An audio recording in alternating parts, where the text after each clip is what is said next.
Want to make a podcast? Spotify's got a platform that lets you make one super easily, then distribute it anywhere and everywhere. You can even earn money all in one place for free. It's called Spotify for Podcasters, and here's how it works. Spotify for Podcasters lets you record and edit podcasts right from your phone or computer, so no matter what your setup is like, you can start creating today. Then you can go ahead and distribute your podcast to Spotify and anywhere else podcasts are heard. Video podcasts are also available on Spotify.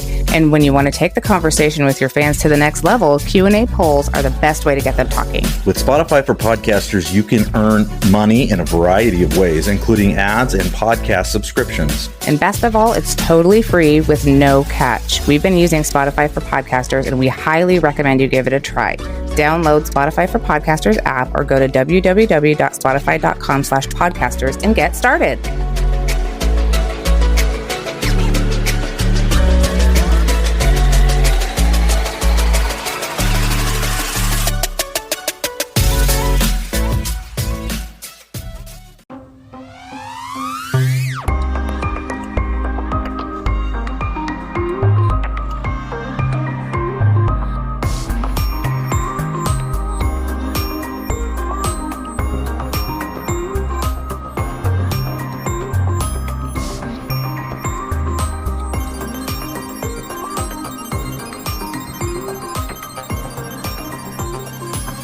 Okay, guys, welcome back to That's So Fringy podcast. We're so happy to be here, ready to get a little fringy, talk about those things. I'm Rick.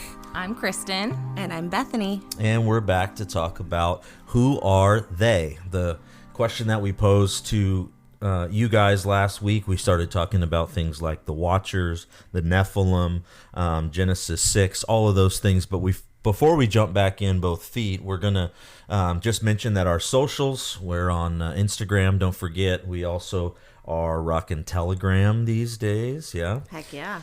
The website's in the mix, as we talked about. And then what else? We have email, that's sofringy@gmail.com if you have questions or content you want to send us. Yes. Yeah, we'd love to hear it. Ship it on over. Any type of suggestions or topics that you might want to hear, things that you want to talk about, those fringy topics that are on your mind right now, we'd love to hear about it because, you know, we want to talk about these things just as much as you do. So anything helps. So anyway, with that, I'm going to pass it to Bethany. She's going to do a bit of a fringy rewind and talk about the trigger words. Words. Just a quick reminder that some of the things we talk about, some of the words that we say may make you feel yucky or weird or like you don't want to hear it. Or defensive. And that's okay. Recognize that that's okay, but just listen. Just keep listening because best believe when my sister talked about the flat earth for the first time, I thought she was an actual nut job. So... Well. Here we are. I might making a podcast. Be a nut job. So on the table. Stick with us. It's going to be good, but just remember that there are words that may make you not feel good, and just hang in there. Yeah, there's lots of, as a culture, I don't think we realize how brainwashed we are. You know, there's so many different videos, shows. I mean, the subliminal messaging in all of these shows that we watch and the things. And I know when I first heard about things like MK Ultra and stuff like that, I was like, come on, dude.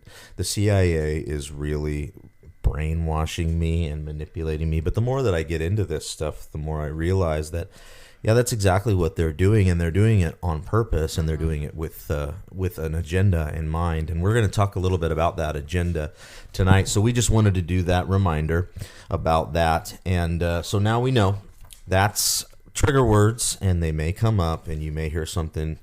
Don't run away.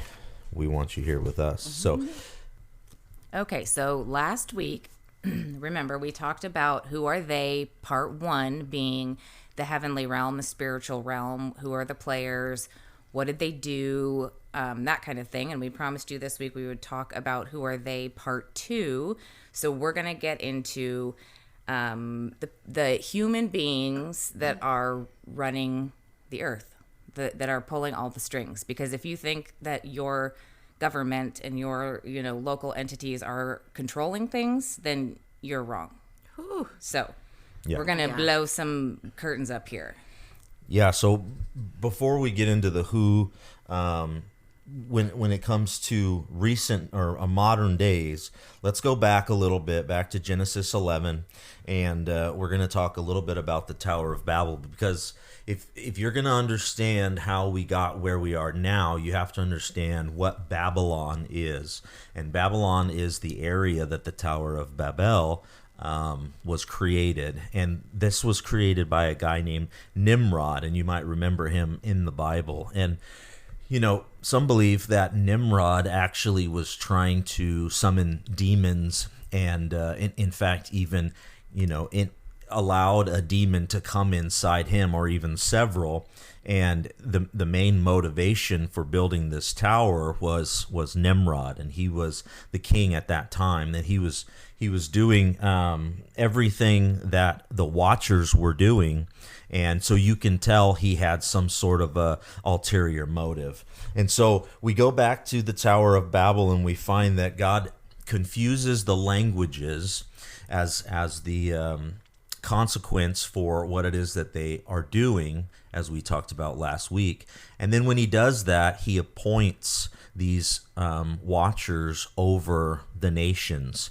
And so he spreads out the nations, as we said, and then he takes for himself, and this is a very important piece of the puzzle, he takes for himself Israel as his nation. So that portion is his portion. So the God of the universe decides he's going to allow all of these other watchers to take over these other territories and rule them with the way that they want to rule them, with free will in mind. And then he is going to redeem the world through Israel, and he starts with a guy named Abraham. And we all know Abraham, has God come to him and tell him that he's going to make him a great family, a great heritage, a great legacy. And he does that. And as he does that, he is bringing the salvation of mankind through Israel. So that's very important to understand, because you see the rest of the world divided up to these other entities. And then it's very apparent that God is trying to set apart Israel as his inheritance and is teaching them. So when we read the Bible and we're reading that, he's giving them laws and customs and things that he wants them to do in remembrance of all of the things that he's done. These are the things that he's trying to do to set them apart. So they're not allowed to eat pork. They're not allowed to eat certain things. They're not allowed to do certain things. He sets them up a whole priesthood through Aaron and Moses, and he sets up the tabernacle and eventually the temple. And then they ask God for a king in Samuel, and Samuel is to appoint a king. And this is where things start to go downhill for Israel, because they're asking for a king, and God is supposed to be their king. And this is where a lot of us in modern day, we go wrong as well. Is we're focusing on the things of man, we're focusing on the things that aren't of God, and we get distracted and we forget that God is our king. We're supposed to be allowing him to reside on the throne of our hearts and to help us to move along throughout the world under his guidance and under his direction. So what do you guys have with that? Anything come to mind? Yeah, just going back to the Watchers really quick. I think, we talked a lot last week about the Book of Enoch and some of the content that's in the Book of Enoch. And they, the label in there is the Watchers, but I think people may be more familiar with the term the fallen angels. So we're referring to, they're the same entity. The fallen angels are the Watchers who fell to earth, which then in turn bred Nephilim. So I just wanted to throw the fallen angels out there, because I think they're interchangeable. Yeah, they are interchangeable. We may say either or, but we're referring to the same thing. Yeah. Terminology is important as you go along, because you find that what the devil likes to do, what Satan likes to do is move things around ever so slightly, or mirror the things that God's doing, but he's doing it in the opposite way. And it's kind of like in that show Stranger Things, we see the upside down, and that's kind of like the evil realm, but it's almost a mirror of the natural world, and people can get caught there. You can end up stuck, as we see from that show. Obviously, it's not a documentary, but it's a good way of kind of painting it in your mind and realizing that there are other dimensions, there are these other places that evil resides, and it's something that we have to pay attention to. So, Satan is trying to mirror, the point is, he's trying to mirror things by changing words here and there, changing things ever so slightly to where, even in Revelation, it says the elect in the end will even have a hard time distinguishing what's truly real Christianity, Jesus, all of those things, from the Antichrist, because Satan is so good at making things. It's going to be so close. Yeah, it's going to be very difficult to tell the difference. And that's why I think discernment is so important, and just praying for discernment. God, help me to see what you see and hear what you hear. And I know for me, at least in the last year, after kind of this red pill moment, he's helped me a lot to see things for what they truly are, because in the midst of the world that we live in, there's a battle, a spiritual battle going on that we can't even see. So we have to keep that in mind, that there are entities at work that you may not ever see, but they're there. So, and I never in my life growing up prayed for discernment. It never really dawned on me. Like, I knew there was good and bad, but if you pray for discernment and that's something that you're seeking, then you'll get it and you'll start to see things more clearly. And I think just having these conversations with people is part of that discernment, because Bethany's is different than mine, which is different than Rick's. And if we all put our heads together, I bet you we can come up with, something pretty good. But, it's been kind of squashed to have these conversations, and people get uncomfortable and don't want to talk about it. So that's where we come into play. So here we are, being because fringy. We don't care. We like talking about things that are outside of the norm. Yeah. And we have to remember, we've been talking about a lot of this stuff for years now. And so we're going to try to be sensitive to the people that maybe they haven't had their red pill moment, or they're not quite as far down this research path as we are. So we're going to try to be sensitive to that, because I know that there are, some of this stuff is going to maybe upset you a little bit here and there, but this is reality. And so I think a good place to start would be, you've probably all seen, it looks like a pyramid, and it's, got the all-seeing eye on the top. And there's a lot of, pyramid imagery all over, which goes back to Nimrod building this tower. Nimrod being the first Freemason that started all of this. Yeah. So that's a good thing to remember as we go through this. And I know we're going to do some episodes down the road on the secret societies separately, where we'll kind of go through each one by one and explain a little bit more. So today will be kind of just a brief overview of things. So if you, and another thing was, Gary Wayne has in his Genesis 6 conspiracy book, he talks about, we have the pyramid that we've all seen. And then there's also, it's kind of described more like a tree. So, because there's different branches that come off of different levels of this. But so whether you want to use pyramid imagery or you want to use tree imagery, either or would work. But we need you to know that there's somebody at the top. Yes. The top, and then the below that, and then below that, and then we don't come into play till the very bottom, as we're literally as on this earth. The working population is the bottom. So we're holding everything up, but we're controlling nothing.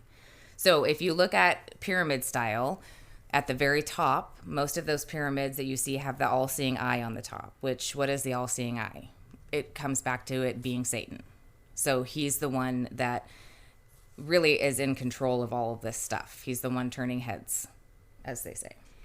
Yeah, and as we mentioned before, there's good watchers and bad watchers, and there's demons and nephilim. There's all kinds of things influencing mankind, and this is the way that they influence, is by setting up these thoughts in the hearts of men, and then men take action in their free will to create these constructs.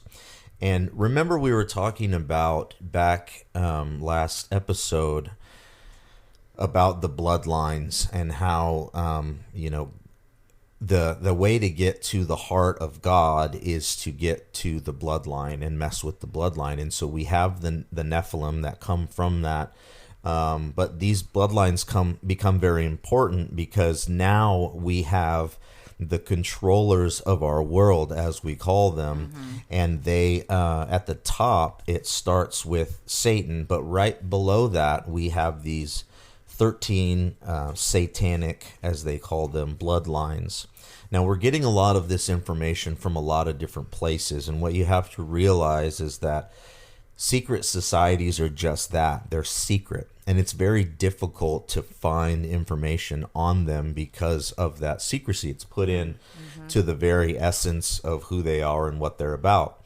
So, scouring Google, you're not going to find any of this information. But if you go onto alternative browsers like Brave or FreeSpoke or DuckDuckGo, these type of alternative sources, you can find this information. Additionally, there are people like Dr. John Coleman, who's done over 30 years of research. There's others like well, this will be Fritz. a fun one. So there is a document called Bloodlines of Illuminati, and it was written by Fritz Springmeier in 1995.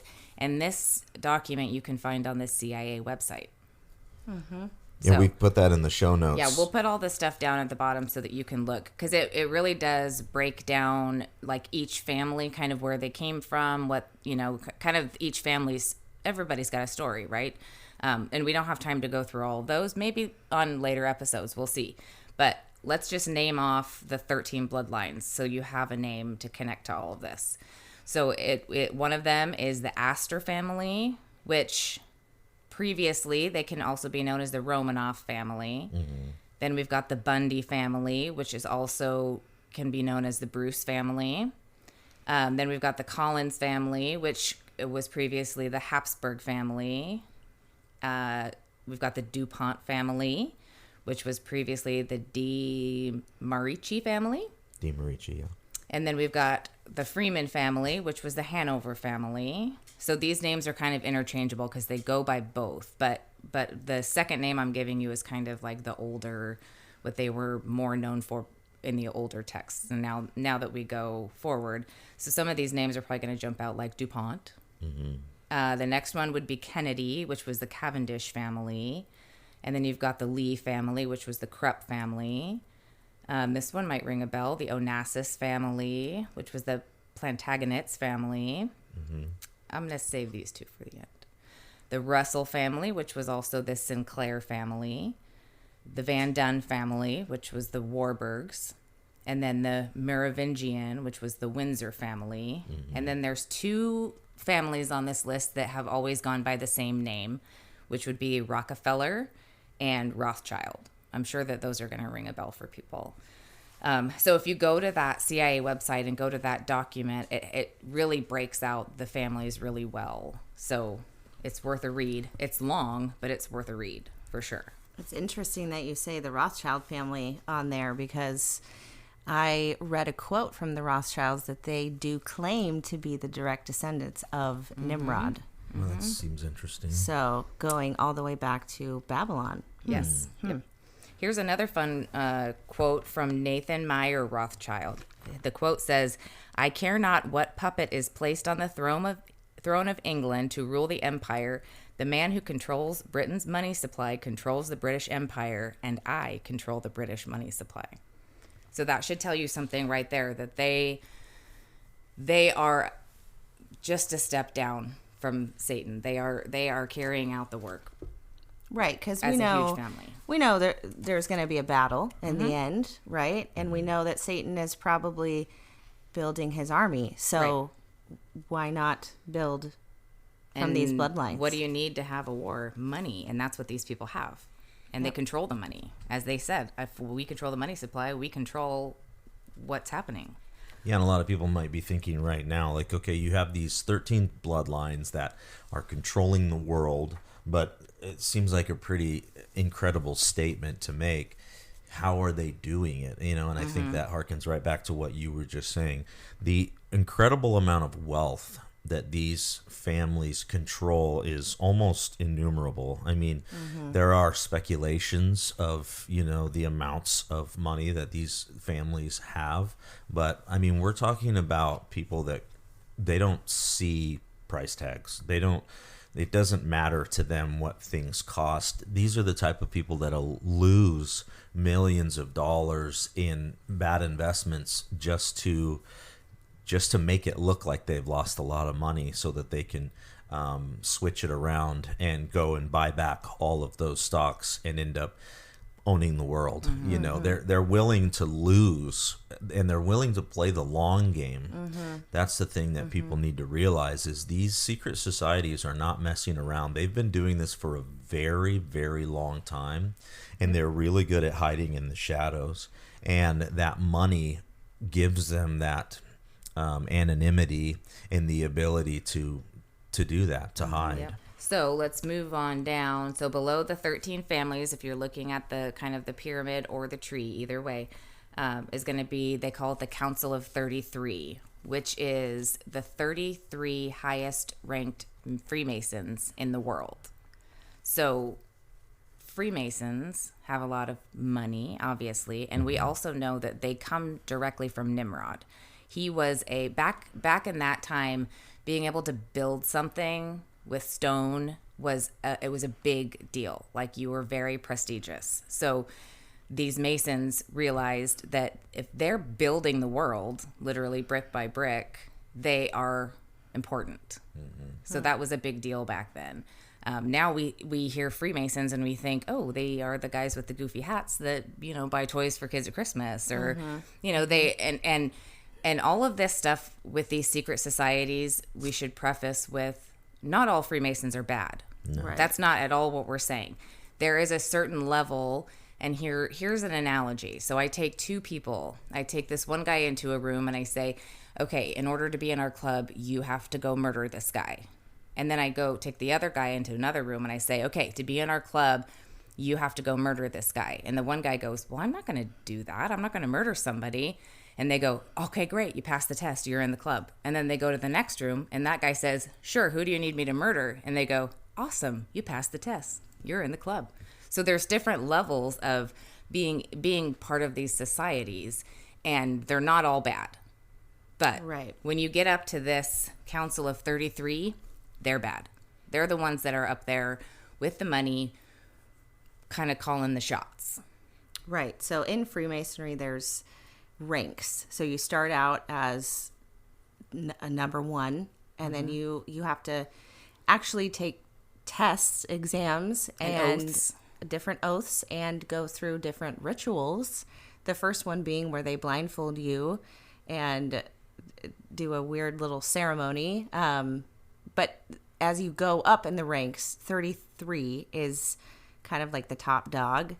There are actual ranks above that, but they're not really talked about. Not a lot of information on those ones. But. And they call them something else at that point. But yeah, so for context, most of the people that are in the Masons, they only get up to the 3rd degree, because that's where most of them stay at. But if you want to go on and go further, it's more oaths. It's more things you have to do. It's more satanic. Yeah. And that's the thing with a lot of these societies and a lot of these things is once you get to a certain level, the things that they begin to ask you to do are overwhelmingly evil. And the main reason for that is to show allegiance and to also show loyalty to the very society that they're pledging their allegiance to. And so when you have them do something like that, not only do you own them, because most of the times they film the things that they make them do, And they're keeping track of everything you do. yeah, but they also have you for life because you've committed a crime in their midst. And so there is a component of, you're kind of stuck. So even if you get to that, level and you change your mind, there's not really any going back. Too late, If you're going to try to get out, you're going to have to defect, which some people have defected, and some of this information comes from them, but they end up in jail, falsely accused, or they end up in psychiatric wards, things like that, and eventually they die of some unknown cause. This happens. So this isn't to scare you guys by any means. This is just a little bit of information to help you understand who it is that's in charge of our world, where it comes from, because again, we believe in the Bible, and we believe that this is a continuation of biblical things coming from Nimrod, coming from Babylon, and then having this group of watchers, angels that are overseeing, and they are corrupt, allowing worship, allowing these things, and then all of the other nations begin to become corrupt. And this is a thing that we see as a theme throughout the Bible. And so as we continue on into modern times, why would it change? There's always been good and evil, and to act like evil doesn't exist, and it isn't permeating our society as much as it is to just put your head in the sand and not believe that. That's kind of on you, and I don't say that to be rude. I say that to say it's time to wake up and look at these things, and instead of just pushing it aside and saying maybe this doesn't actually exist, these guys are just whack jobs, look into it yourself. Go to the CIA website, listen to these books, go to these websites that we're providing in the show notes, because I guarantee you you're going to be intrigued by some of the things that you find. Yeah. So we'll move on from there. So we've started with Satan, or the all-seeing eye. We've gone down to the 13 families, then the Council of 33, which are those 33 highest Freemasons. So right below them is the Committee of 300. And I've heard this before, but I didn't really know what they were. So the Council of 300 is a mixture of people. You can't ask to join it. You can't go fill out an application and say, I want to be part of the Council of 300 or Committee of 300, but you're chosen. You're chosen by them and for a purpose. And so here's a list of some different entities. So they have a combination of world leaders, so royalty. They have a lot of business people in there because, the business is what runs the world. A lot of military leaders. There's a lot of from all different countries. We're talking in this Committee of 300 as people worldwide. It's not just America. It's worldwide. They don't recognize any laws of any nation. They're above all of that. And these are the controllers. These are the ones pulling the strings behind, big business, Wall Street, the central banking. Some of this stuff is going to probably be shocking. I have a partial list. If you go on it to try to find the list of all the people that have been in the Committee of 300, it's tons.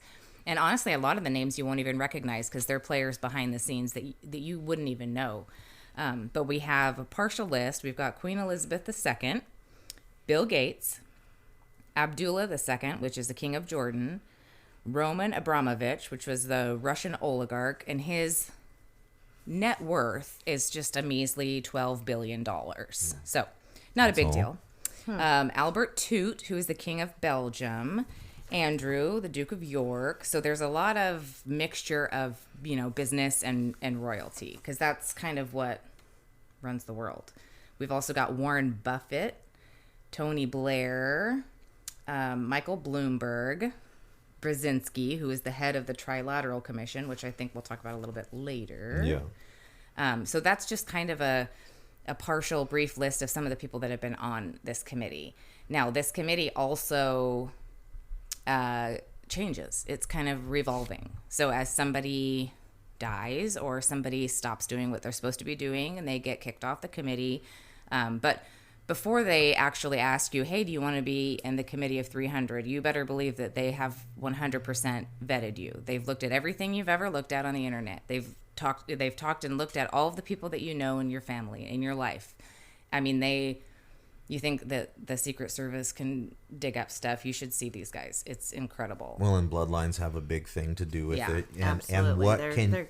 What do you bring to the table as a family, as, who do you know? What type of ties do you have? What kind of authority do you have, or push or sway? These are important people, and they want to know that when they bring somebody on, they are important enough to further their agenda and continue to do the things that they want to do. So certain people have certain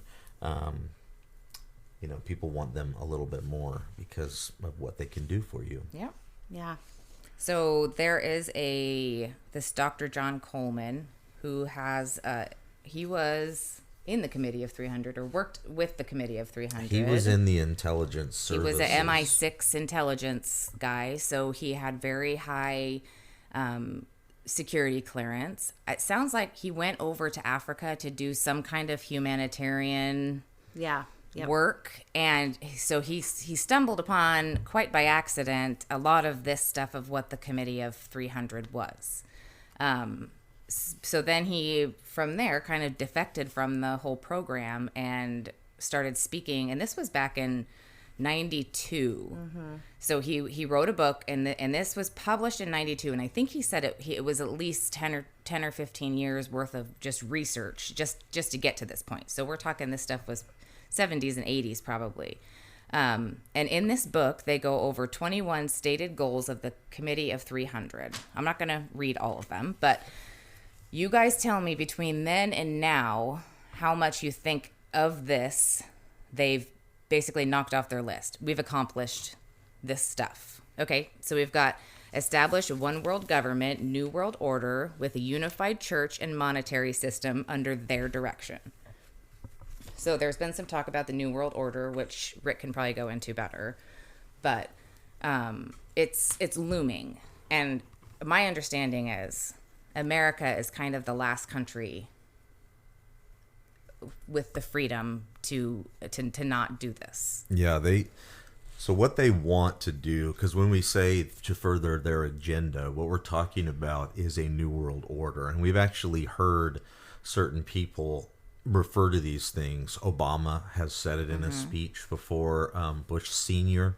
has said it before. There's been lots of people that have let it fly and have said that this is, peace, prosperity movement, where they want to create this one world government and this one world religion, one world monetary system, to where everybody would be under that. And really what it is socialism. I mean, they want to have a upper class or elite, and then they want to have the peasants, because history tells us that the peasants are actually really easy to control, and the elites are just that. They don't have to answer to anybody.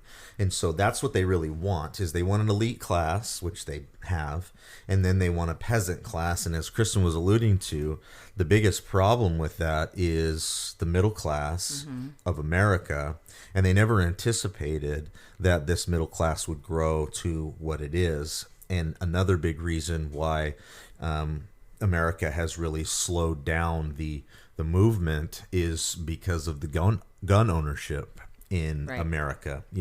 There's a lot of gun ownership in the middle class, those that would be highly affected by this New World Order agenda. And so, that's one of the last components that they have to do to get America to fall in line. So I don't know where everybody else is, but we're on the West Coast, and they just passed a law about gun ownership that is absolutely ridiculous. And our little small town gun shop is closing its doors because they can't function and run their business. Moving to Idaho. In this state anymore. So, which is really sad. And they're the first of many. We're going to see a lot more of these gun stores So shut down closing. the small businesses? No more small businesses? Right. Shut down small businesses. We saw that kind of during COVID too. I mean, So you know? here is another one out of and remember, these are their goals of the Committee of 300. These are their stated goals. So another one is bring about utter destruction of all national identity and national pride. So we see that especially lately, like you can't be proud to be an American because they make you feel guilty. If you're American, especially if you're a white American, you're made to feel guilty for being so privileged, which is the opposite of how it was designed. The flag was something to be respected and revered, and now you've got people not too far, an hour and a half away from us in these big cities that are burning flags, and you've got, NFL football players that are not recognizing the flag, and all, like, they're doing this on purpose, guys. These are their stated goals.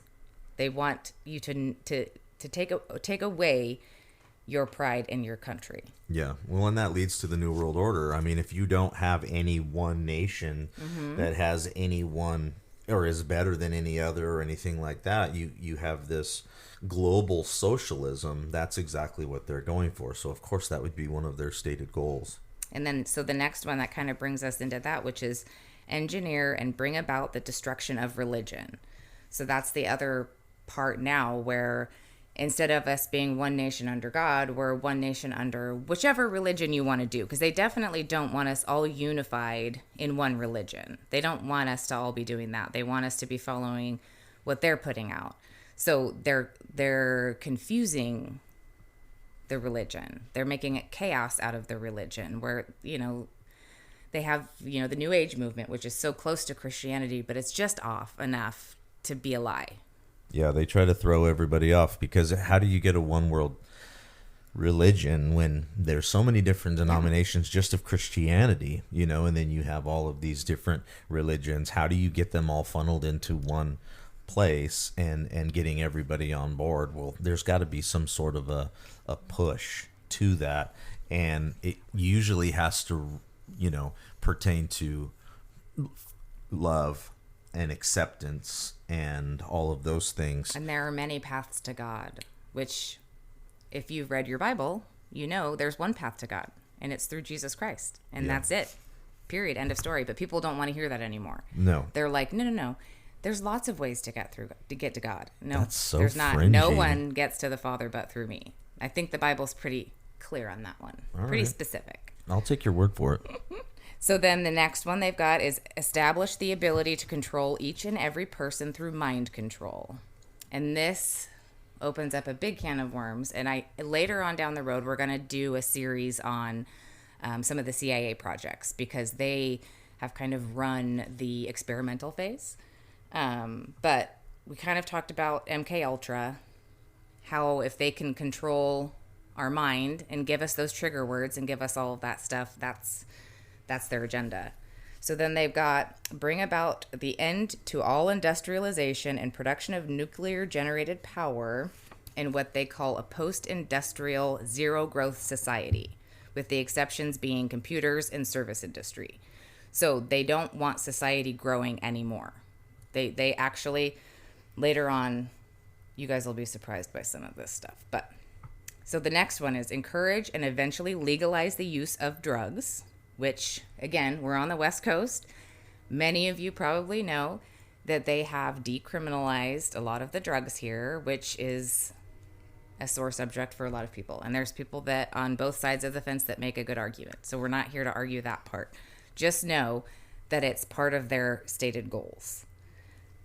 So then they've got bring about depopulation of large cities, which, we've got a beautiful large city near us that spent the summer of 2020 on fire from riots and burning down, the Capitol buildings. And it was just outrageous what they did.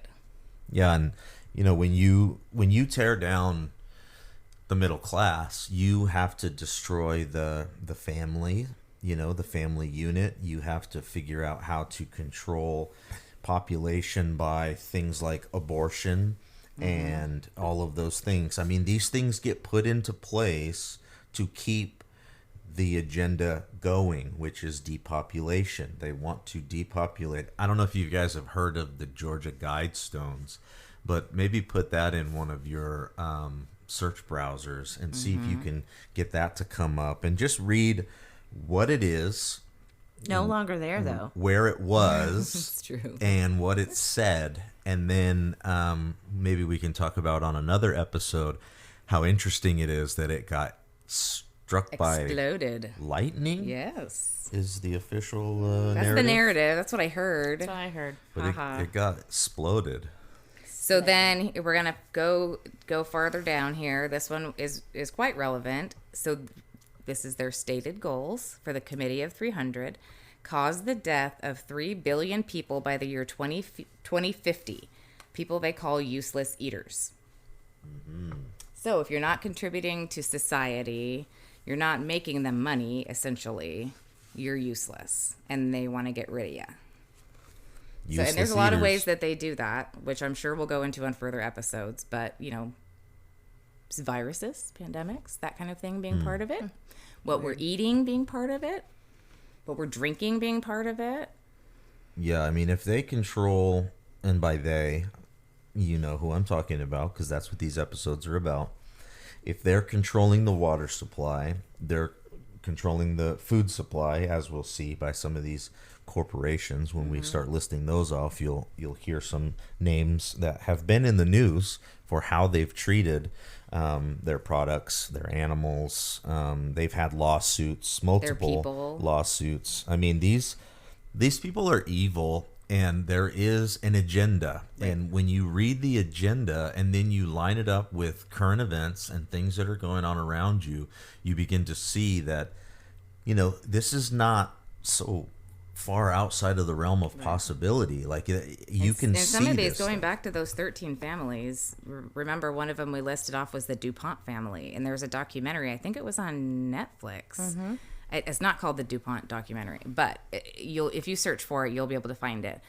But it's essentially that their corporation, they were making Teflon, and one of the chemicals that was in the Teflon was causing birth defects. So they had 2 women that fairly close together, I think, had babies, and both of them with pretty horrible birth defects.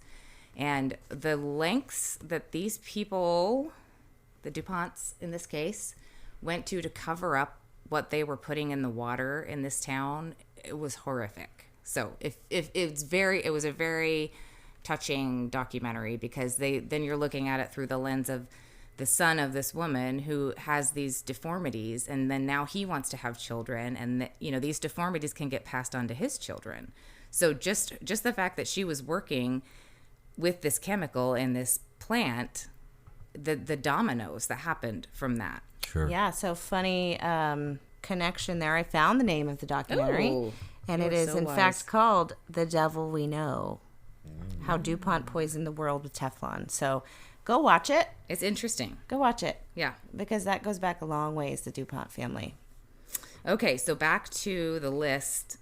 This one really comes into play. I mean, how many of these so far you think we've accomplished or come pretty damn close to accomplishing? Pretty much all of these so far. We're getting there. How about this one? Weaken the moral fibers of the nations to demoralize working class by causing mass unemployment. We live in a state where the unemployment is outrageous, but it's almost to the point now where people don't even want to work. Like people are trying to hire staff around here, and nobody wants to work. They're so demoralized, and they don't even know it. But they're so demoralized that they don't even want a job anymore. They're just like, okay, I'm just going to stay on my disability or stay on my assistance. Yeah. I mean, that's part of their goal as well. Is if you track how the welfare state has come along, and you realize the amount of people that are on SNAP, or the amount of people that are on, some sort of food stamps or food assistance, or I mean, I was at a place the other day where people are lined up in their cars by the hundreds trying to get food handouts, because, our society's gotten to a place where it's hard to have the basic necessities met. And this is, if you're paying attention to what we're saying here, and you can't look around and see that these very things that Kristen's quoting right now from the Committee of 300, if you're thinking that these aren't happening, that we're just out of our mind, then you're not paying attention, because these things are happening all around us. Inflation is through the roof. Gas prices are crazy. People are having a hard time getting a job, or they don't work, as Kristen said, because they're making money from the government. Well, just a quick question. What happens when the government decides to take away or drastically reduce those welfare checks? Or those, and how many people are like, oh, I can't wait till the next stimulus check. I can't wait till the next stimulus check. They've got us so wrapped around their finger to rely on them for everything that if they pulled the carpet out from under you, what would you do? Right. What would you do? And some people are in a very hard spot if that was the case. And guess what, folks? They've done it. They've done it. On purpose.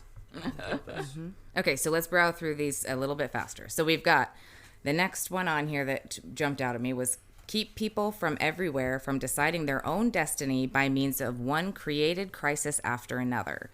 So what happens when you're, as a nation, let's say you guys go, okay, this is the direction we're going, and then boom, another crisis happens. So they're causing these crises to happen so that you don't get to decide your own destiny. You don't get to make plans for the future, because even now people go, who knows what the world's going to look like in 10 years? It looks like garbage now. It's going to get even worse. Sure.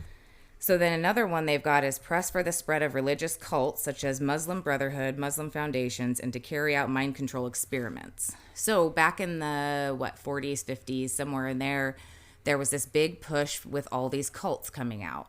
And they essentially used these cults, and by they I mean the Committee of 300, used these cults in order to see how far people would go with the mind control. I mean, look at all the stuff that people did for the Manson family. Look at how much money people give to Scientology. I mean, all of these cults that are big-time cults that you're required to give of something, and a lot of them you're required to give of everything in order to join. And especially back in the, 60s, 70s, there was a lot of these cults that popped up that, there was one that came along the Oregon coast. I don't remember what it was called. There was one. Yes, there was one in Eastern Oregon that was huge, and people gave up all of their worldly possessions to go and live on this farm and work this farmland. So we'll probably do an episode later on about some of these cults because they're very interesting. But for time purposes, let's go back to the next one. Caused the total collapse of the world's economies, then engender total political chaos. And if you don't think, especially in America, but everywhere, that we are in political chaos, you've got your head in the sand. Yeah. Right now we've got, the president of the United States right now is probably... Needs to be in a nursing home? Yeah.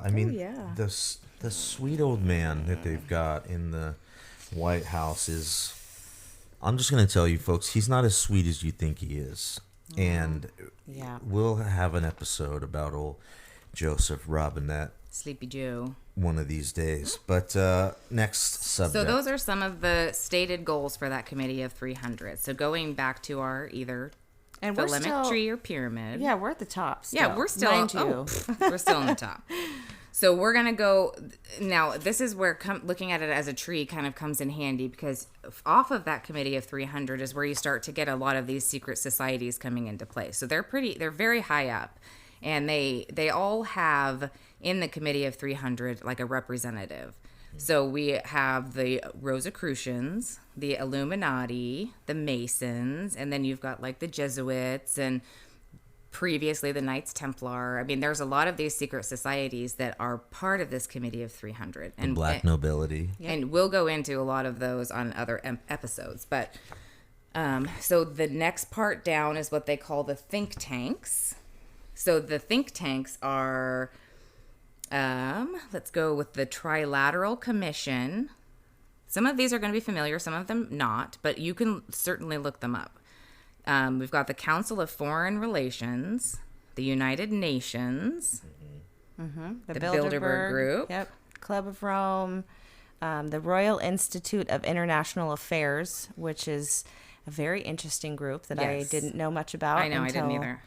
Researching. And you can go to clubofrome.org. It's a to me, it was a really spooky website because they are talking about how, if we stay on this trajectory that we're on, we're going to outgrow our planet's resources by the year 2100. So we need to, take care of our Earth by depopulating because, we're going to overtake the Earth. So just take a browse. There's through that word one. again, depopulation. Depopulation. Yeah. Weird. So that's part of that. So then right below that, we've got the World Financial Center. Yep. And this is where it comes into play the central banks, your tax revenue, your interest revenue, all of that stuff that's run by the Bank of International Settlements, which keeps coming up in a lot of our research. All So the remember data that, companies. the Bank of International Settlements. Yep. All the data companies Yep. that keep track of all of the data on your phones, on Your your computer, your computers, what everything. you watch on TV. Yep. They're in this section.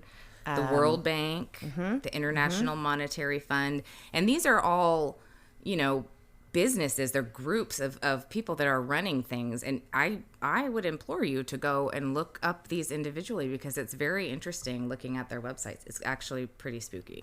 So the Rothschilds, way back in the day, they asked themselves, how are we to take over the world?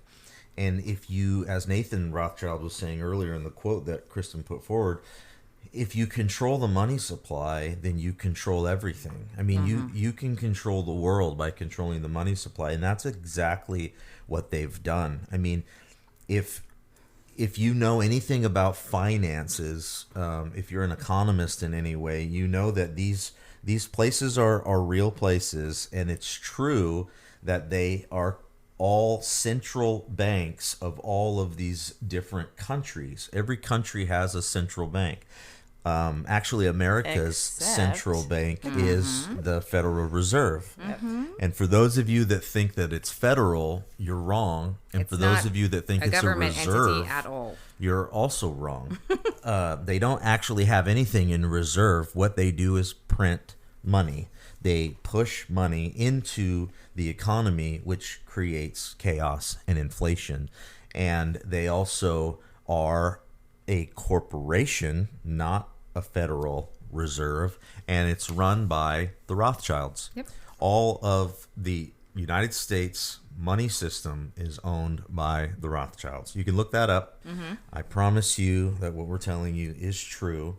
The Rothschilds And we'll are put all of controlling the it all. resources that we're getting a lot of this information from in the show notes, so you can go and look at it. So next down, so that was the World Financial Center. And then, so the next one down is the World Resource Control, which is the corporations that are running things. So some of these you might know: BP, IBM, DuPont, ExxonMobil, Pfizer, Monsanto, New York Stock Exchange. If any of those sound familiar.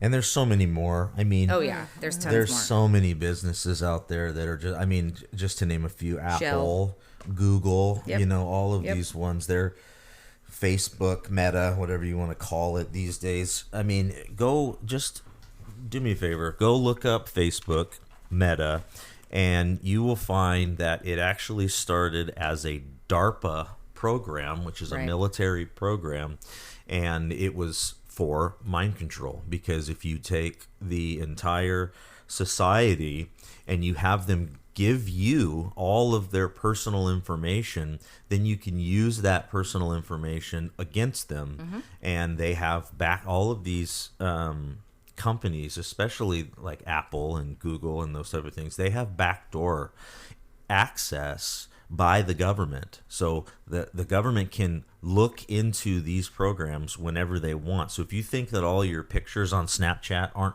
being stored somewhere, they are. They are. If you think that the NSA can't see all of your, I mean, Snowden woke us up to all of that. I mean, I hate to get real fringy real quick, but Getting fringy. 9/11 happened mysteriously so that we could create this war that we've been in for the last 20 years. All of the depopulation that came from that, all of the financial control of the oil in that area. was accomplished. They never found any weapons of mass destruction, but there was a lot of very mysterious things that happened around 9/11 that we'll talk about in another episode. Here's a fun quote that goes along with that. So this is a gentleman, F. William Engdahl. He wrote a book called Seeds of Destruction.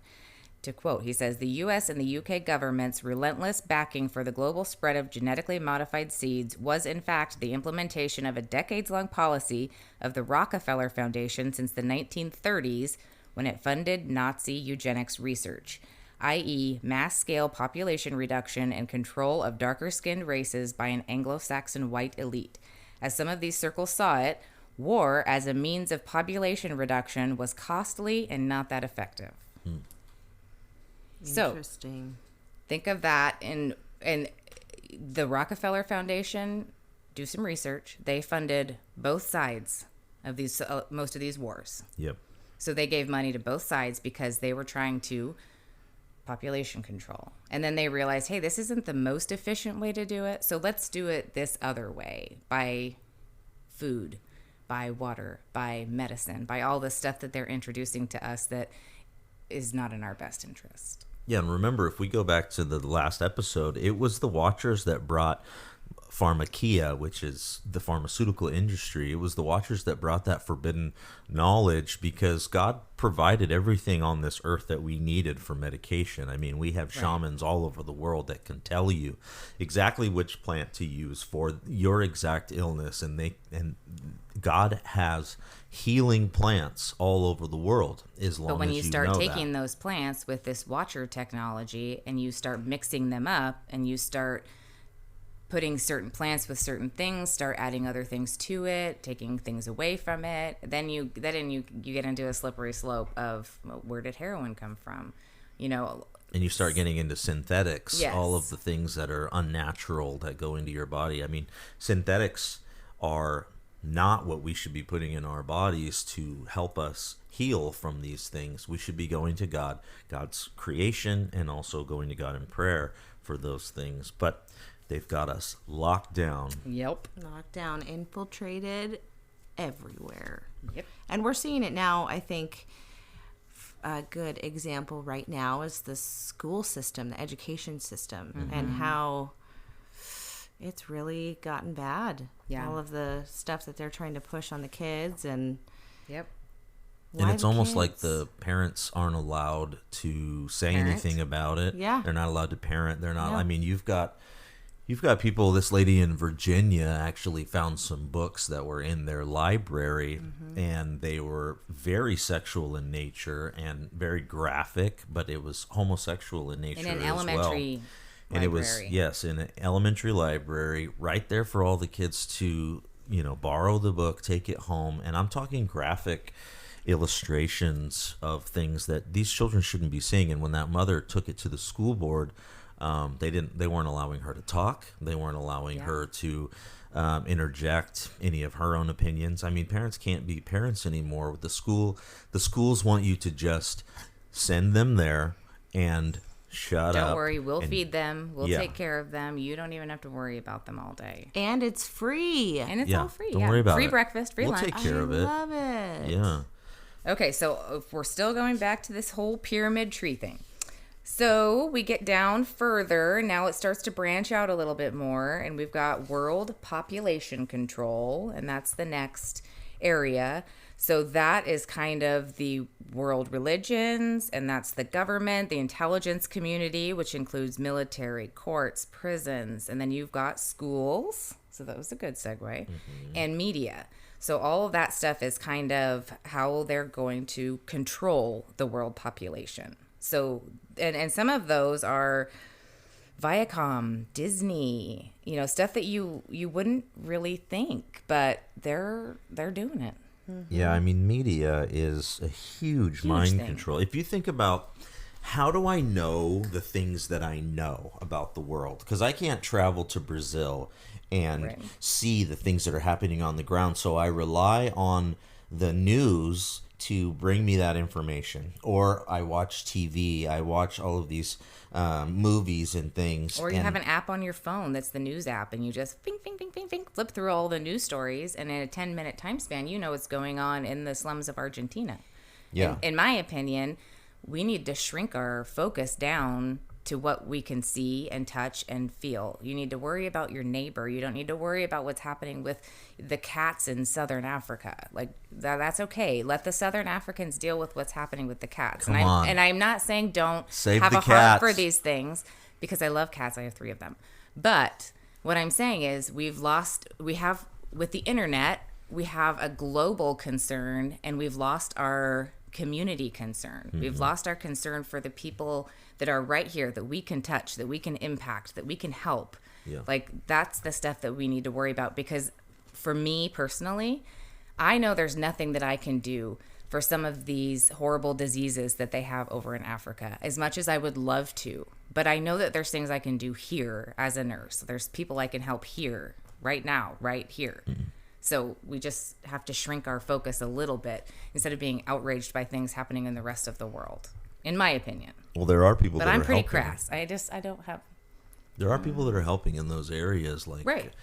you know, like Bill Gates, Oh, boy. the Let's Clinton not... Foundation. Hillary Clinton? Stop Yeah. it. She was in Africa, I think. They were in Africa. Wait, is it Madonna that just got kicked out? She can't go back because her adoption agency was not what it seemed? I mean, these people are coming out of the bush looking for help. They're looking for help Yeah. from humanity, from humanitarians, and what they're actually finding is that when they're quote unquote cured from their sicknesses by this Western medicine, they end up dead by the end of the night because they're euthanizing these people. Yeah. They're trying to get rid of these races. They're trying to hurt the normal people, and they're trying to further their agenda. So they get to practice on these people with their medications, with their vaccines, all of these different things, and they find how effective they are. And I mean, I'm not really trying to switch over into vaccines, but it is interesting that these certain places in the world are being visited by people like Bill Gates and the Clinton Foundation. It's just interesting to me. It is. And we'll get more into that, I'm sure, later. So let's go. So back to this 1992 book from Dr. John Coleman. Here's an excerpt from it, and you guys just let me know. Stop me if you need to, but I'm going to just fly through it because it's really relevant to what we're seeing in our world. Get after it. There will be no middle class, only rulers and servants. The system will be based on a welfare state. The U.S. Constitution will be abolished and become forbidden reading. Marriage shall be outlawed, and there shall be no family life as we know it. Children shall be removed from their parents at an early age and brought up as wards of the state, essentially state property. Women will be degraded through the continued process of, quote, women's liberation movements. Free sex shall be mandatory. Self-abortion shall be taught and practiced after 2 children are born to a woman. Pornography shall be promoted and be compulsory reading in every school and classroom and shown in theaters and cinemas. So, brief pause. Like I said, we're on the West Coast. There have been laws where they are now starting sex education in 1st grade. Mm-hmm. They're teaching children how to masturbate, like in school. Yep. This is a crazy thing. And you guys look up some of these comprehensive sex bills. Look them up. So to continue on, the use of recreational drugs shall no longer be subject to criminal penalties. Mind control drugs will be expanded. How many times lately, just in the last month, have you guys heard about ayahuasca or DMT or some of these hallucinogenics where they want you to go and you take these trips and you get this spiritual enlightening and awakening and all of this stuff, okay? They're mind control drugs, and they're hallucinogenics for a reason. We should not be tampering with those. So, moving on. The non-elite masses will be reduced to a level of behavior of beast with no will of their own. All wills shall be aggregated in the hands of the elite and members of the Committee of 300. Each individual shall be indoctrinated to understand that he or she is fully dependent upon the state for survival. At least 4 billion useless eaters shall be eliminated by the year 2050 by means of limited wars and organized epidemics of fatal, rapid-acting pandemics and starvation. The U.S. will be flooded by people of an alien culture who will eventually overwhelm the stock of the original Americans who built America. And by aliens, they're not talking about Aliens? from outer space. They're talking about aliens like open borders I from was other like, countries. We're getting real fringy now. No. We're not getting that fringy yet. All right. So open borders is a big thing there, where America's no longer going to be America. No national bank except the Bank of International Settlements, there's that word again, and the World Bank shall be allowed to operate. There shall be no cash or coinage in the hands of the non-elite. All transactions shall be carried out by means of the debit card. Attempts to trade old coins, that is to say silver coins of previous and now defunct nations, shall be treated as a capital crime subject to the death penalty. That seems harsh. Outlaws who fail to surrender to the police or military after a declared period of time shall have a family member selected at random to serve prison terms in their stead.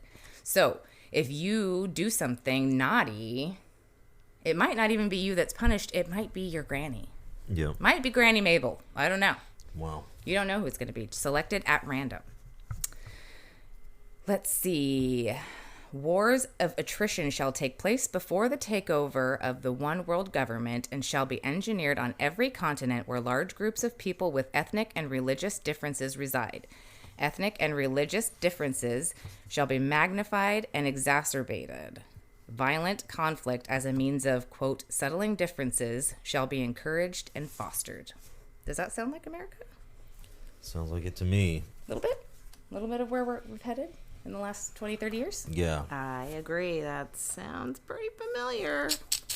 So we've kind of hit you with a fire hose of Yeah, that was a lot. information tonight, but now you maybe kind of understand that when we say they and that they're doing this to us on purpose, this is what we're talking about. We're talking about Satan. We're talking about the Watchers. We're talking about the Nephilim and the demons, but we're also talking about human beings, Flesh and blood that have been given thoughts, suggestions. Maybe they're mind controlled themselves, but they are doing Satan's bidding here on the earth, and the things that they're most concerned about are reduction in population, control, power, owning all of the money supply, being able to have peasants and elites, and the list goes on. And they've organized in such a way that they basically have their tentacles in every single organization and hierarchy out there. And there's not a lot that can be done about it. However, we wanted to leave you with a little bit of hope, because we know, as you know, things are expensive.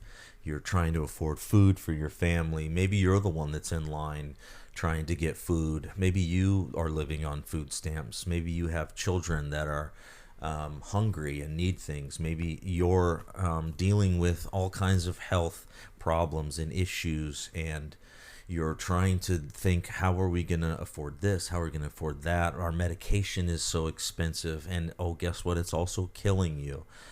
There's so many things that help us to feel hopeless, but there is hope. John 16:33 says, I have said these things to you, that in me you may have peace. In the world you will have tribulation, but take heart, I have overcome the world. And obviously that's Jesus speaking. And then again in Matthew 6:33 through 34, it says, but seek first the kingdom of God and his righteousness, and all these things will be added to you. Therefore do not be anxious about tomorrow, for tomorrow will be anxious for itself. Sufficient for the day is its own trouble. So we know that when Jesus came, he was telling us about all of this stuff. He was telling us about the corruption in the world when it comes to politics, when it comes to religion, when it comes to medicine, all of these different things. He was telling us. He was flipping tables and in righteous anger, dealing with the money changers of the time that were practicing Babylonian black money magic. I mean, they were trying to take away the money of the people that were just going there to get on the right side of God. And Jesus is saying, you are good enough. You are on the right side. And I want to be your God. And that's why he set up Israel. And that's why he asked Abraham to do what he did. That's why he asked Noah to do what he did. That's why he wanted Aaron to set up the priesthood. That's why he taught sacrifices. And then he said, your sacrifices aren't good enough for me. I want your heart. Don't you see? God wants your heart. And he wants you to just give up all of these pursuits, because I'm telling you, it's madness. Okay, these people are doing this on purpose, and the only thing that matters is God. The only thing that matters is Jesus and his sacrifice. And the first step to overcoming all of this is to know that it's happening to you. Once you know that it's happening to you, and hopefully we've connected some of those dots for you, then you can move to the next phase of going, okay, how do I combat this in my life? How do I filter things down? Maybe there's, maybe you turn off the TV and stop watching CNN, or stop watching some of this stuff and just filter it down to the people around you that matter, your neighbors, your church, your friends, your family, the people that you can be in contact, and just rest in the knowledge that we don't have to deal with these people. That's not our job to go and destroy these people, because there will be a judgment day for everybody. And this stuff that they're doing is not going to be forever hidden. So a verse that I like is Matthew 10:6, where he says, so have no fear of them, for nothing is covered that will not be revealed, or hidden that will not be known. So there will be light in the darkness. Yeah. Take heart. I have Everybody overcome the that's world. out there. There's not a lot to be worried about. We know that our king sits on the throne, and if we can do like Israel did back at the beginning and focus on God as our king, we don't have kings that are over us. We have God. We have Jesus, who taught us how to behave, how to love our neighbor, how to serve others, how to put others before us, how to forgive. Some of you may be struggling with forgiveness, and that's something that you need to work on, because it might not be the person that you're mad at that is the problem. It's the influence and the brainwashing of these evil cults, these controllers of our world. So we wanted to leave you with some hope. And now, and bing bong bing. Yeah, we're going to transition we still to don't have a sound for that, but we have the unteachable moments for this week. And as we promised, we're going to hit you with some of these every single week to try to unteach the ridiculous things that are out there on the internet. I don't know about why Rick keeps picking things that pertain to me, which seems, I feel targeted a little bit. Do you? But I'm just saying, this one is the misunderstanding that you can't have tattoos or piercings and go to church. And I have both of those. I don't know why that's a misunderstanding. Are you saying that you can have tattoos? Yikes. So the scripture they quoted was Leviticus 19:28. You shall not make any cuts on your body or the dead or tattoo yourselves. I am the Lord. So we're going to hand it over to Rick to explain the real context of this scripture.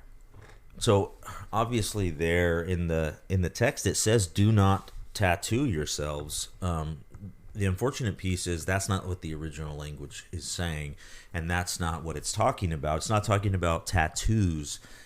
So back in the day when you had these other Elohim that were over the other nations, those were their gods, or they saw them as gods. And being evil like they were, they would ask for certain things that were evil, i.e. they would ask for child sacrifices.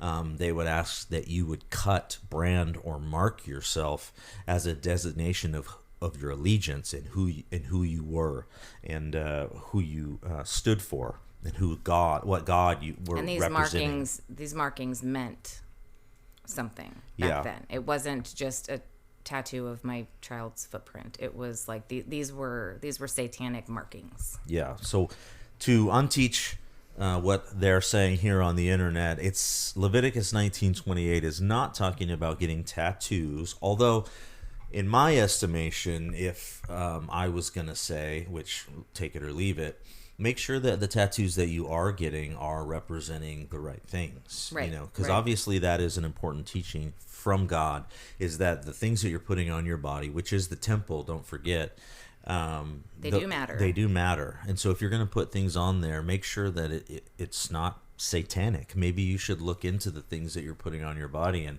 there's a lot of symbolism that we didn't go into, and we will. But I mean, things like the all-seeing eye and pyramids and certain things are actually satanic and symbols of the occult. So just be careful of the things that you're putting on your body. But Leviticus 19:28 is not talking about I think Bethany tattoos. and me both have a tattoo that says "I'll fly away," which is our favorite hymn. So I think we're fine there. Yeah, I well, think we're good debatable. there. Debatable. Anyway, guys, we hope that you enjoyed this episode. We hope that you learned a lot. Kristen is a real MVP on this episode. She did a lot of research and put a lot of time and effort into this, and we want to say thank you publicly to her for doing that. Stop it. But again, don't forget to follow us on Instagram. Check us out on Telegram. Like and share these episodes, because it's really how we get this message out. I mean, there is an Illuminati, guys. There is a Council of 300. There are these people that are doing these things. And the best way that we can combat it, as we said, is to not only focus on Jesus Christ and his message and focus on God as our King, but being aware that these things are real and helping is other the right people step. to be aware, because the more, I don't know if you guys do in your churches, but at our Christmas Eve service, we always take a candle and you start it at the top or on the stage, and then you pass it around, and by the time all the candles are lit, we don't have a dark room anymore. We have a bright, beautiful, illuminated room. So if we can share this podcast with people, even though some of the stuff is hard to hear, we have grandparents on both sides, for my father's side, that were part of the Freemasons. So some of this stuff is hard to hear. And again, go back to, not all of them are bad. Sure. But the more light we get out there, the less darkness there is.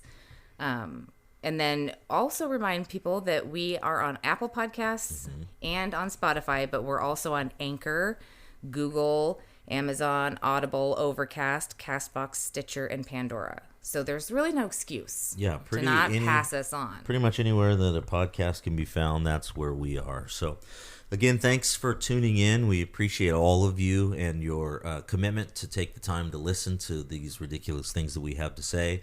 Again, I'm Rick. I'm Kristen. And I'm Bethany. And this is That's So Fringy Podcast. Come back next week and we'll be blowing your mind with much more fringy topics. I'm not going to tell you what we're talking about next week, but you gonna tell me? No, I'm not telling you. But do come back.